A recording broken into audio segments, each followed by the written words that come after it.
الله الله الله الله ما لنا مولا سوى الله نستغفره ونعوذ بالله من شرور أنفسنا ومن سيئات أعمالنا من يهده الله فلا مضل له ومن يضلل فلا هادي له وأشهد أن لا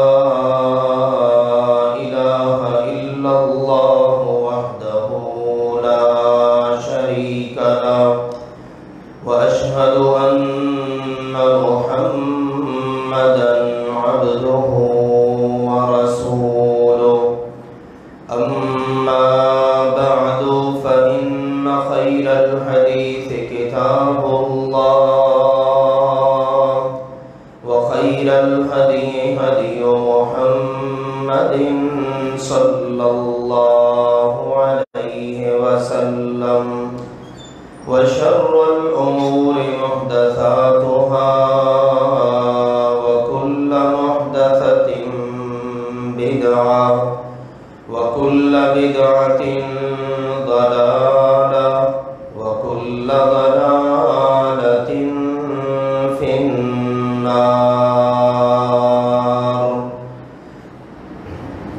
يا أيها الذين آمنوا اتقوا الله حق تقاته ولا تموتن إلا وأنتم مسلمون يا أيها الناس اتقوا ربكم الذي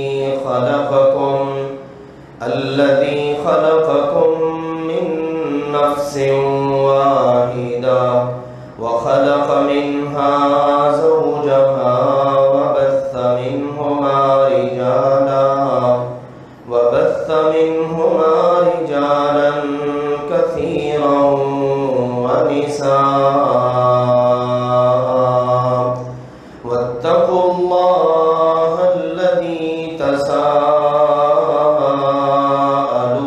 به والأرحام إن الله كان عليكم رقيبا يا أيها الذين آمنوا اتقوا الله وقولوا قولا سديدا يصلح لكم أعمالكم ويغفر لكم ذنوبكم ومن يطع الله ورسوله فقد فاز فوزا عظيما أما بعد فأعوذ بالله من الشيطان الرجيم وإذ ابتلى إبراهيم ربه بكلمات فأتمهن قال إني جاعلك للناس إماما قال ومن ذريتي قال لا ينال عهد الظالمين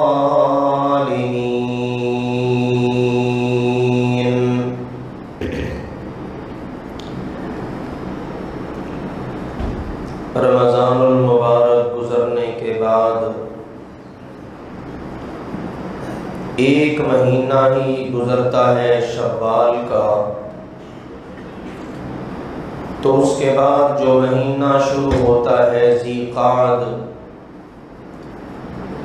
اس مہینے کو حج کا مہینہ کہا جاتا ہے۔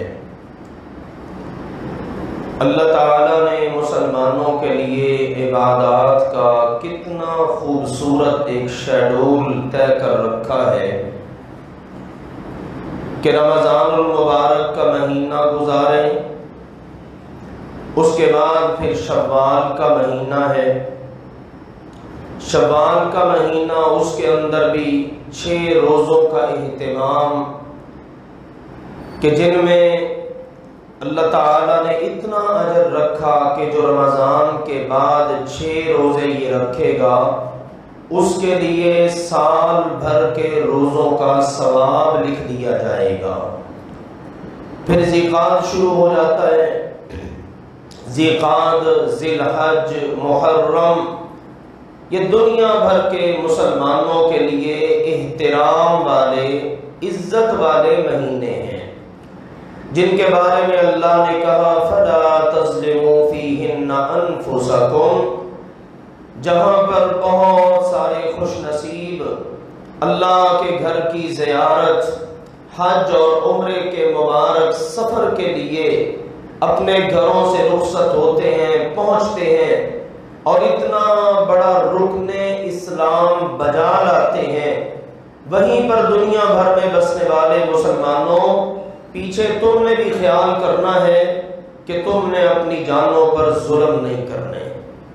فلا تظلموا فیہن انفسکم، تم نے ان 4 مہینوں میں 3 مہینے یہ لگاتار ذیقعد، ذی الحج، محرم اور 1 مہینہ رجب کا ہے، تو یہ 3 مہینے جو حج والے ہیں، حج کے لیے جانا ہے، پھر ذی الحج کے مہینے میں وہاں حج کی عبادات بجا لانی ہے، پھر واپس پلٹنا ہے، تو اللہ تعالیٰ نے گھر سے نکلنے سے لے کر گھر واپسی تک کا یہ سارے کا سارا وقت بڑا ہی پرامن قرار دے دیا، تاکہ جو بھی اللہ کے گھر میں جائے اللہ کی عبادت کے لیے، اس کو سفر میں اور کسی بھی لحاظ سے اللہ کے گھر میں کسی قسم کا خوف نہ ہو۔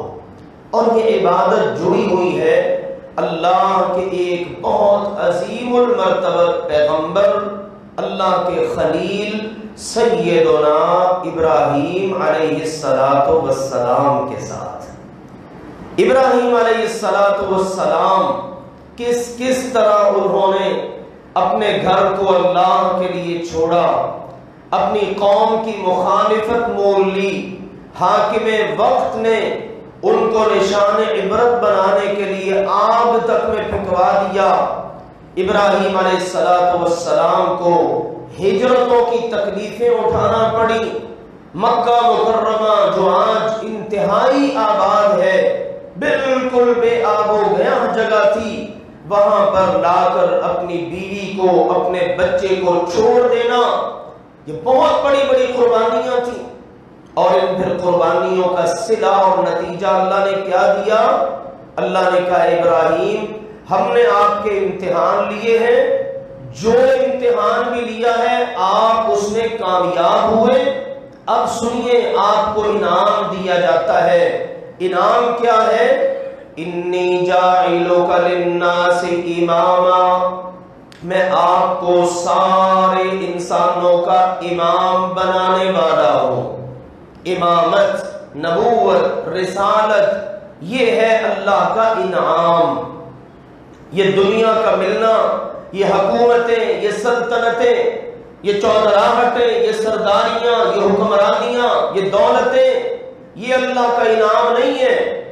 یہ تو اللہ اپنے دشمنوں کو بھی دے دیتا ہے، بلکہ ان کو اللہ زیادہ دیتا ہے۔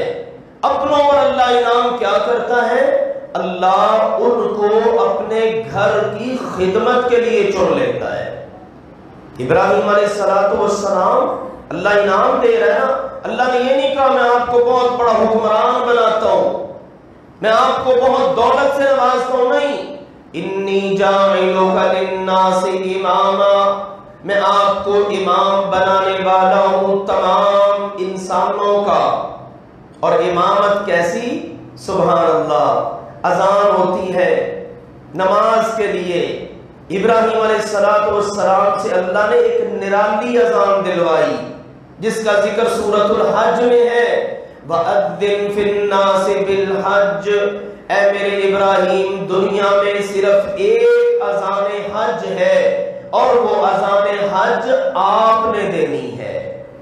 ابراہیم علیہ السلام کو اللہ نے کہا سارے لوگوں میں حج کی اذان دے دیجئے، اذان اعلان کر دیجئے حج کا، اور یہاں پر سارے انسان دنیا بھر کے خطوں سے جمع ہوں گے اور ان سب کے امام آپ ہوں گے۔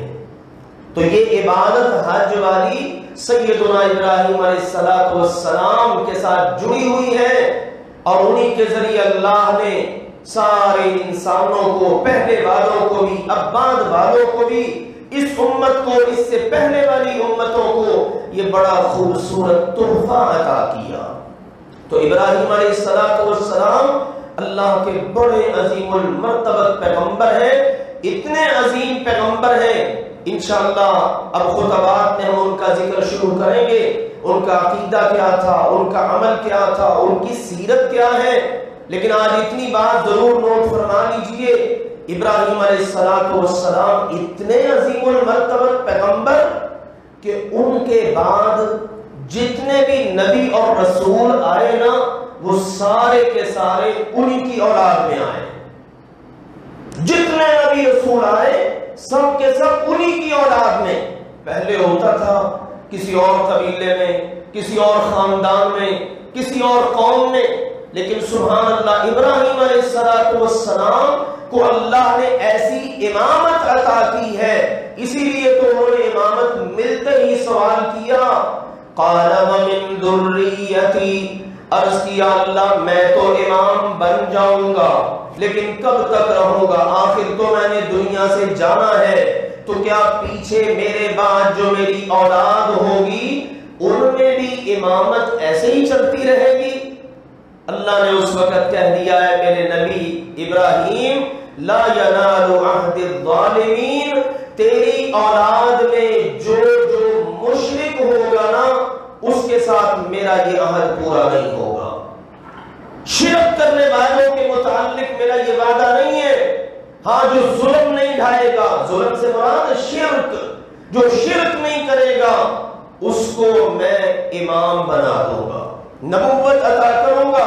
اور اللہ نے سورہ عنکبوت میں بتایا ہے وَجَعَلْنَا فِي ذُرِّيَّتِهِمَ النُّبُوَّةَ وَالْكِتَابَ، اللہ نے فرمایا ہم نے اپنے ابراہیم کی دعا کو قبول کر لیا، اور بعد میں جتنی کتابیں اتری اور جتنی حکمت، نبوت، رسالت کے اعزاز سے لوگ سرفراز ہوئے وہ سارے کے سارے اولاد ابراہیم میں سے تھے۔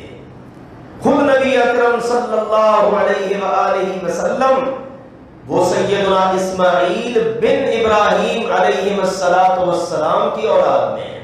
سیدنا اسحاق علیہ السلام اور سیدنا اسماعیل یہ دو بیٹے تھے ابراہیم علیہ السلام کے۔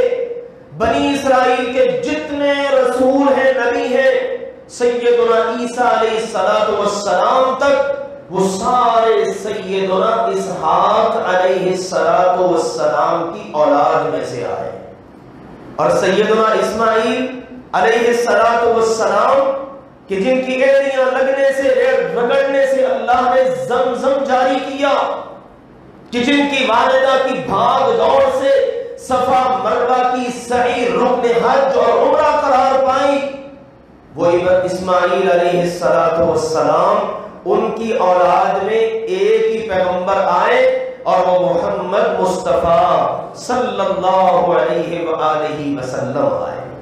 تو اللہ نے یوں ابراہیم علیہ السلام کی اولاد میں ہی یہ نبوت اور رسالت جاری فرما دی۔ اور اب آپ دیکھ لیجئے، بیت اللہ ہو یا بیت المقدس ہو، مسجد نبوی ہو، ان تمام کی جتنی بھی عبادات ہیں، جتنے بھی معاملات ہیں، وہ یا ابراہیم علیہ السلام سے تعلق رکھتے ہیں یا ان کی اولاد کے ساتھ تعلق رکھتے ہیں۔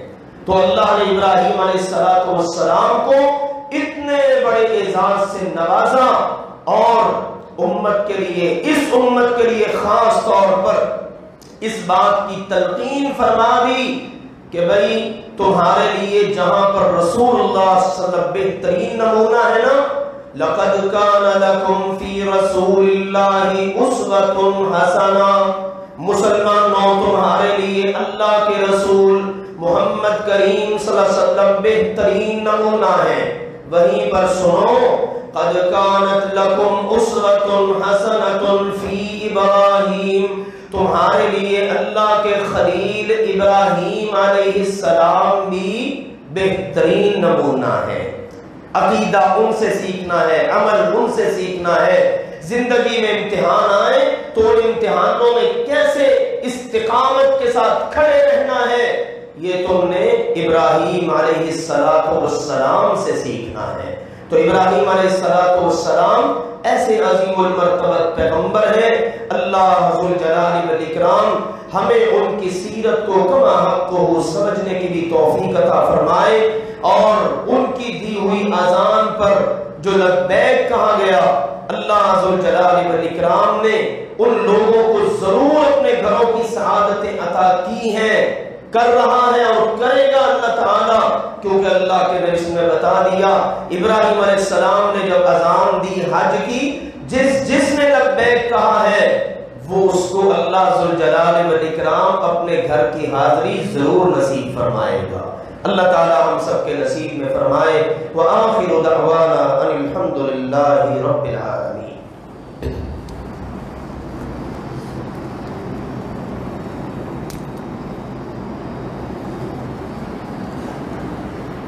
الحمد لله نحمده ونستعينه ونستغفره ونعوذ بالله من شرور أنفسنا ومن سيئات أعمالنا، من يهده الله فلا مضل له ومن يضلل فلا هادي له، وأشهد أن لا إله إلا الله وحده لا شريك له، وأشهد أن محمدا عبده ورسوله۔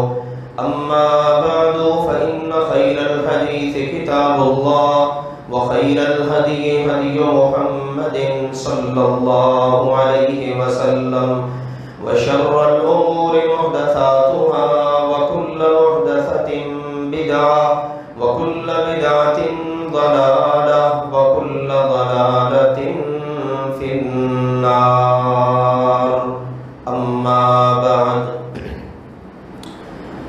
یہ انسان کی زندگی میں آنے والی بیماریاں، تکالیف، آزمائشیں یقیناً یہ اللہ کی طرف سے ہیں۔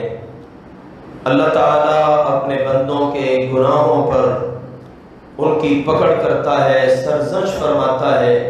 اس نے خود بتا دیا وَلَنُذِيقَنَّهُم مِّنَ الْعَذَابِ الْأَدْنَىٰ دُونَ الْعَذَابِ الْأَكْبَرِ لَعَلَّهُمْ يَرْجِعُونَ۔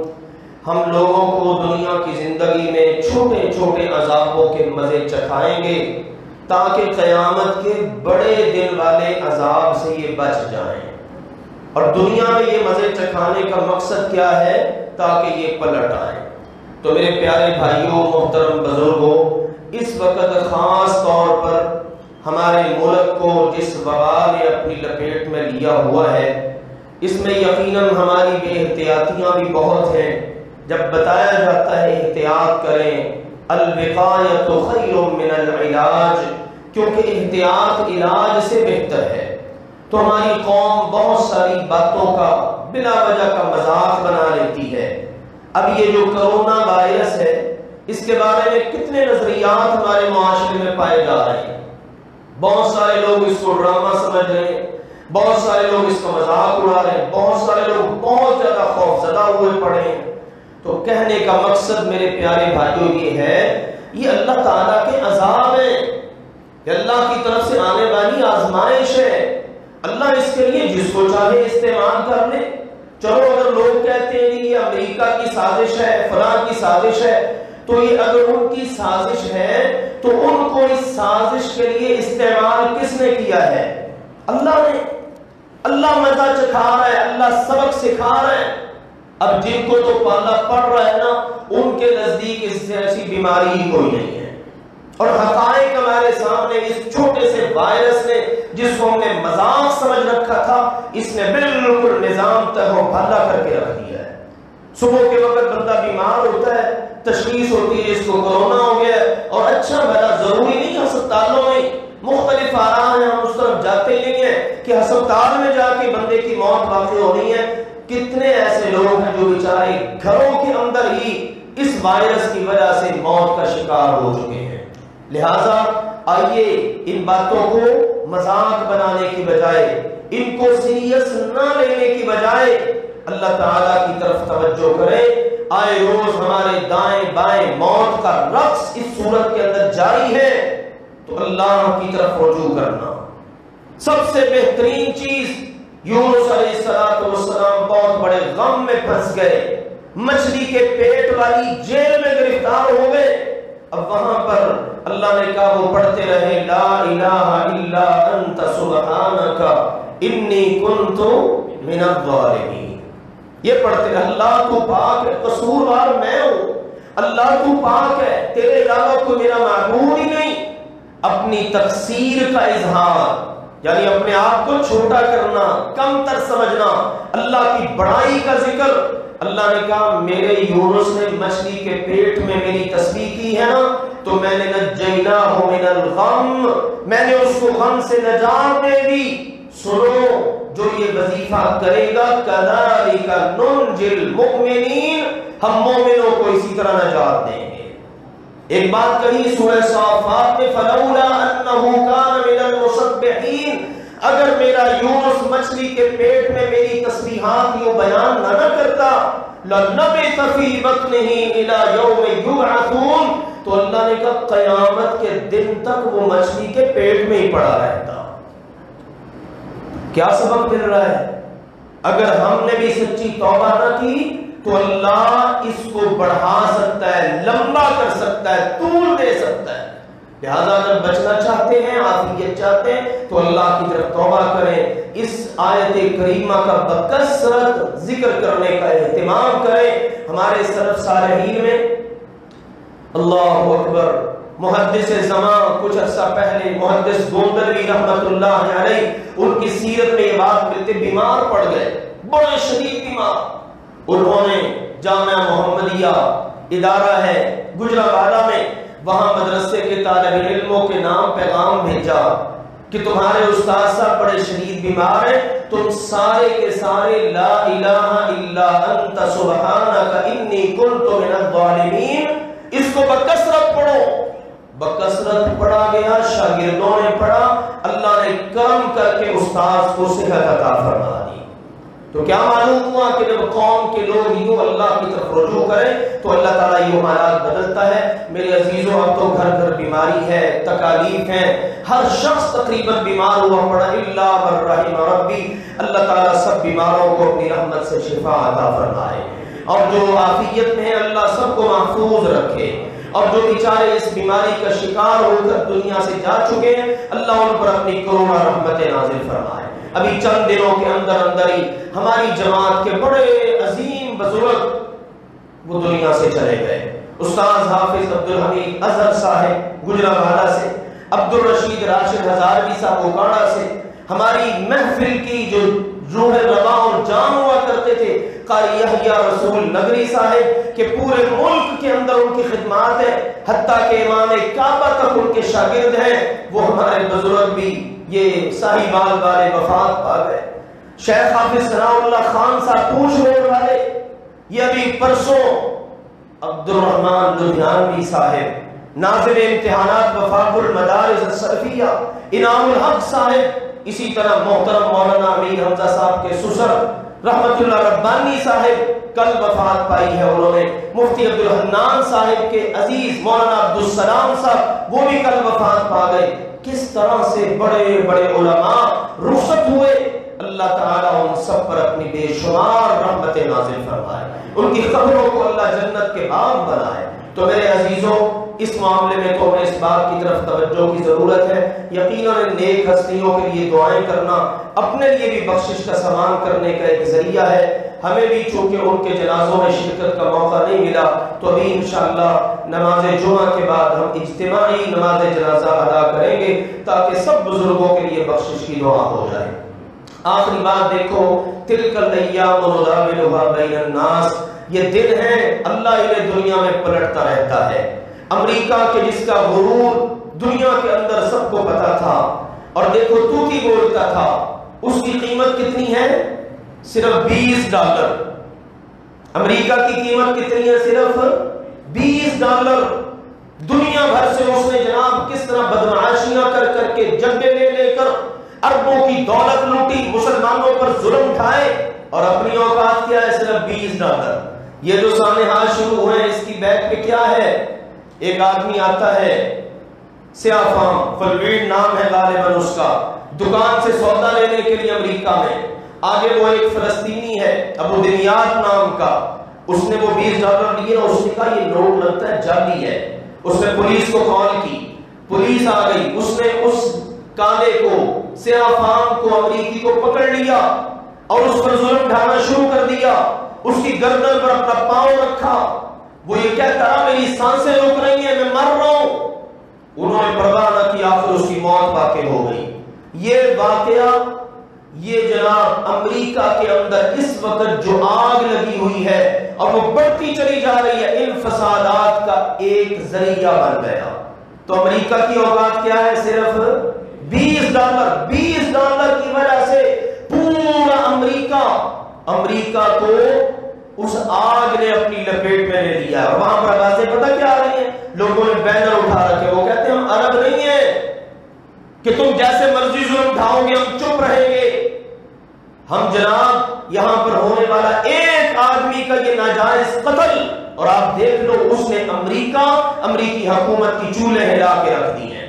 اور اللہ کے فضل و کرم سے اللہ والے کہا کرتے تھے یہ جو ٹرمپ آیا نا اور ادھر یہ جو مودی آیا ہے، اللہ ذوالجلال والاکرام نے ان دونوں کو انشاءاللہ، ان دونوں سپر پاوروں کی موت کا انشاءاللہ اللہ نے پروانہ بنا دینا ہے۔